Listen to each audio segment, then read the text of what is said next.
Yo, gandang araw. Meron tayong subukan SS na cell, di ba?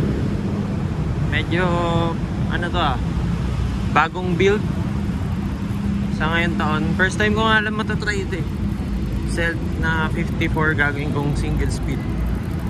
So initial ride. Okay naman yung build, 38C pa rin. 38 na kenda, Alex rim, malapat.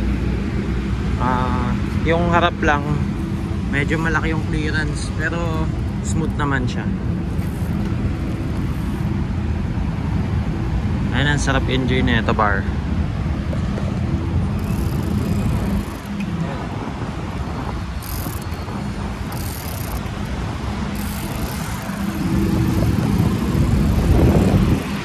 Kasi naka-pre-wheel ka lang So nandito tayo sa Plaza Dilaw. Tamang strollings lang kahit mainit. Hindi nga mainit, kaligo ko lang Pero yun, sobrang smooth ng build, gagi. Mapa lupa o aspalto. Mamaya nga magbi-BGC ako gamit Okay na okay siya, ito wala pa siyang preno. Hindi naman ako magta-top speed, tsaka magaan lang yung ratio niya. So yun, simple lang talaga. Napakaganda, napakasimple. Pakita ko sa inyo, papatong ko yung phone. Ayan smooth pare. Foot brake.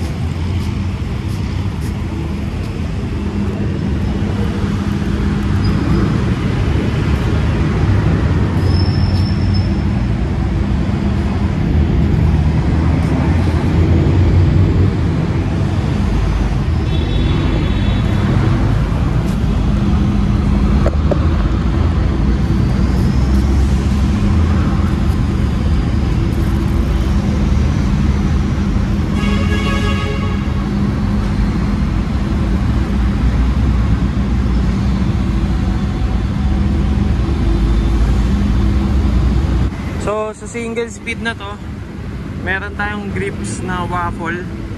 So bagay siya sa look kasi at least medyo BMX yung aesthetic. Kaso baliktad pala yung grips, so ayusin ko mamaya. Crossbar, then BMX na stem. Hindi ko sure kung Salt or Enemy. Most likely MOB, pero same. Free wheel,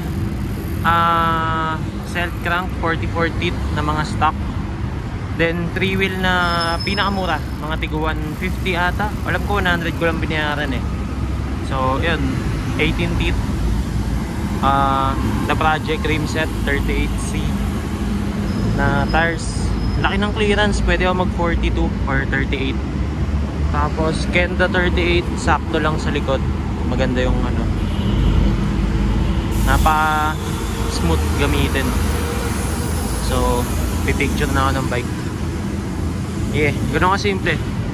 BMX saddle, 25.4 na seat post. Salamat kay Lawrence sa pagpapahiram, pati ng bar stem. Salamat kay Clinton sa frame.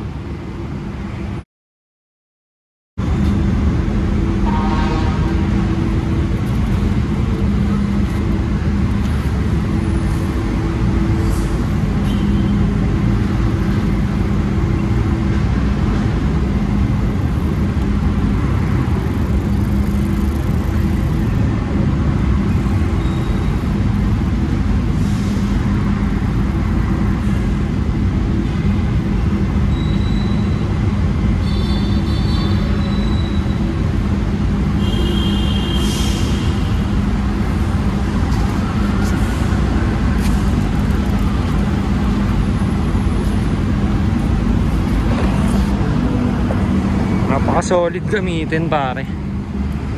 Picture na natin dito. Bike check na din, diba? So yun lamang. Salamat sa nagpahiram ng bars. Ganda.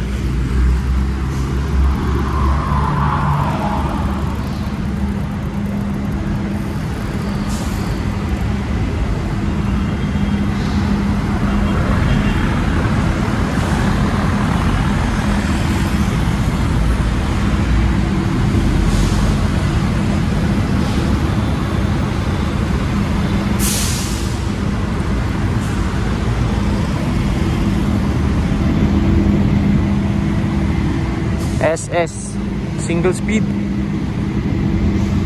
Nakakatuwa.